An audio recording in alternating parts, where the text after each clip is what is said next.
Oke, Bella, assalamualaikum warahmatullahi wabarakatuh. Perkenalkan, nama saya Ananda Almi Fadila. Jadi saya akan membahas mata kuliah sejarah Afrika yang berjudul dengan imperialisme atau perkembangan imperialisme, kolonialisme, dan eksplorasi bangsa Eropa di Afrika. Nah, kita mulai dengan kolonialisme dan imperialisme. Nah, jadi kata imperialisme ini berasal dari bahasa Latin, yaitu imperium, yang berarti perintah. Nah, jadi istilah tersebut pertama kali digunakan oleh Inggris pada tahun 1870. Nah, secara istilah imperialisme berarti sebagai suatu usaha untuk memperoleh hubungan erat antara bagian-bagian kerajaan Inggris dengan negeri induk. Dan juga imperialisme yang pertama kali dilakukan oleh bangsa Barat pada abad 16. Adapun imperialisme pada saat itu dibagi dalam dua hal, yaitu dilakukan dengan cara melakukan penaklukan negara atau imperialisme kuno dan imperialisme modern. Nah, imperialisme kuno bangsa lain untuk menjalin perdagangan.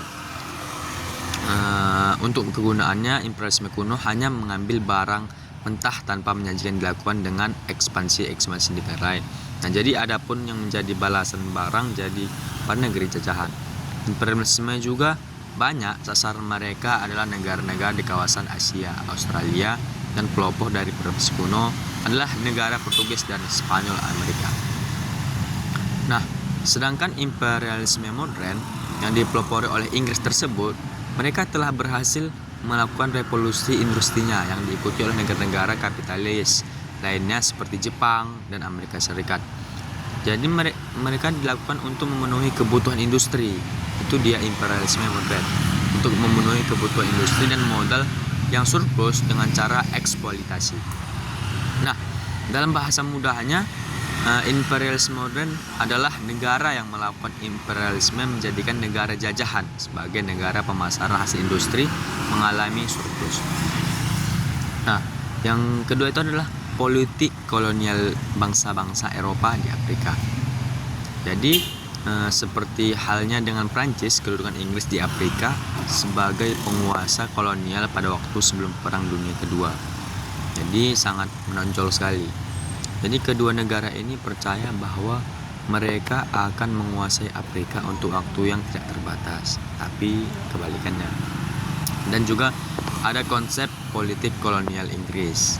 Jadi latar belakang Inggris datang ke Afrika itu ya udah jelas untuk menerapkan sistem indirect rule yang bertujuan untuk membimbing penduduk bersama penguasa bumi putra untuk untuk membuat pemerintahan sendiri dengan cara menggunakan sebaik-baiknya elemen-elemen dalam masyarakat. Mereka itu memecah belah, ibarat katanya. Dan terakhir adalah pelaksana politik kolonial Inggris di Afrika. Jadi ada beberapa bidang sosial yang melakukan tindakan, yaitu yang pertama mengirim rombongan untuk melakukan penelitian terhadap daerah pendalaman. Jadi mereka itu sebelum mereka terjun, mereka survei dulu. Jadi yang kedua, memperluas daerah kekuasaan Inggris di wilayah Nigeria, memperbaiki pusat kedudukan pemerintah, memperbaiki lalu lintas sehingga hubungan lalu lintas tidak hanya mengambil jalan sungai seperti sedia kala, tetap juga dengan kereta api. Dan terakhir yaitu membuat macam-macam peraturan. Itu dia. Kepada teman-teman sekalian, mungkin itu yang bisa saya sampaikan. Mohon maaf bila ada masih kurang perkataan saya. Apabila topik wassalamualaikum warahmatullahi wabarakatuh.